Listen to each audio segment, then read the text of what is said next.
Hey guys, I hope y'all are having a good Friday so far. I'm doing a video like this because, just sitting on the ground just gives it less, like, it's hard to see my face. Alright, I'll get right into it. I'm gonna be talking about the second episode to the Bogman. Why I say that? Well, to the She Wolf of London series. If you haven't checked out the first one and you've seen it before, like the show, just please do. I hope I gave I guess, decent description. The second one is called The Bogman of Letchmoor Heath. It was pretty disturbing. It's one of the most, in my opinion, gruesome ones of the series. So, Ian and Randy, they get called in by, Ian's aunt because she found this guy who was preserved by the bog, or I think it's called peat. It's very acidic soil, I think, and that thing has been there for gosh knows how long, just so many years. She found that, brought to a pub for some reason. I mean, yeah, bring a rotting corpse to rotting preserved corpse to a pub. Woo.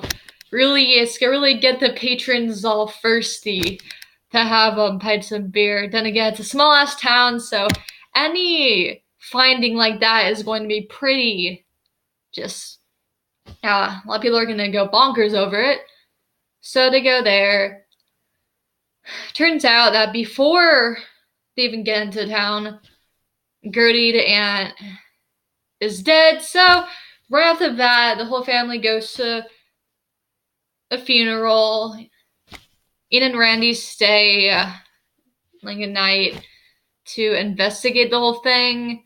Just people keep on dying based on their professions. This baker gets shoved into an oven. I think he has bread in his mouth. Another, I think she was a bartender. I really liked her personality and stuff like that. It's kind of a shame that she got killed. They found her in a barrel of beer, mead, whatever alcoholic just beverage thing is, with a cork in her mouth. With Gertie, she was a seamstress, so her mouth was sewed shut, and so were her eyes. I found that one to be the most, down the baker. That was the most disturbing of all. Interesting thing from that was resident, the resident, this guy who people figured was crazy, is blind. He seems to be more aware of, I guess, the kind of curse that is set on this town. Something like that. People don't take him seriously because they think he's kind of crazy. Yeah. Anyways, what I found was really interesting was that he was able to tell that Rennie was a werewolf, despite him being blind, and not, obviously, I've never meeting her before. He was able to figure out what she was, and I thought that was just really cool how they, I don't know if I was really neat that he found out, and of course go to him for advice, and just not. He's, throughout the series, he's more skeptical until Love and Curses. I don't know if I'm gonna cover that. I might just cover the London episodes because, yeah, I really like those. So yeah, I might just do that because I don't think I should. I'm gonna cover all 20 episodes. I think that's a little bit too much. So I'll just cover the ones, everything up to Beyond and Beyond. I'm not gonna discuss that because just the cringe on that. Anyways, yeah, they trying to figure out who or what, Ian thinks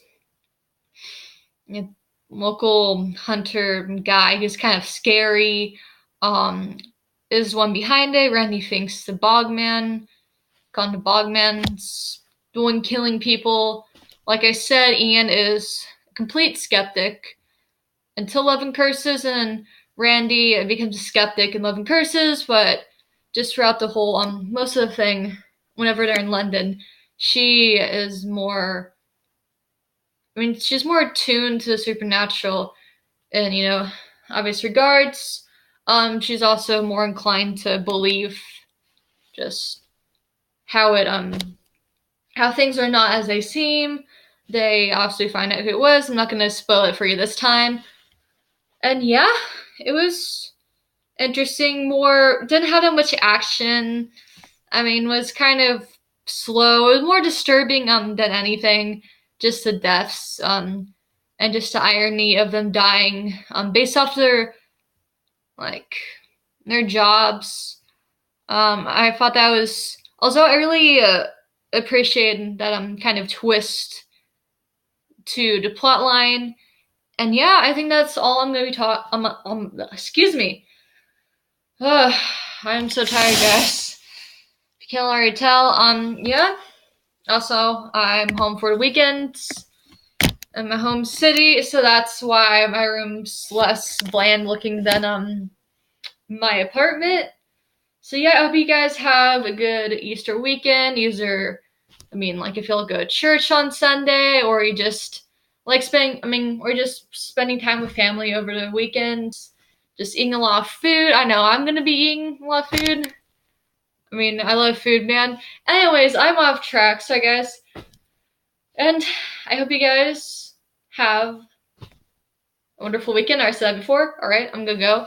And I'll see y'all on Monday with covering the third episode to Wolf of London. Alright? Bye.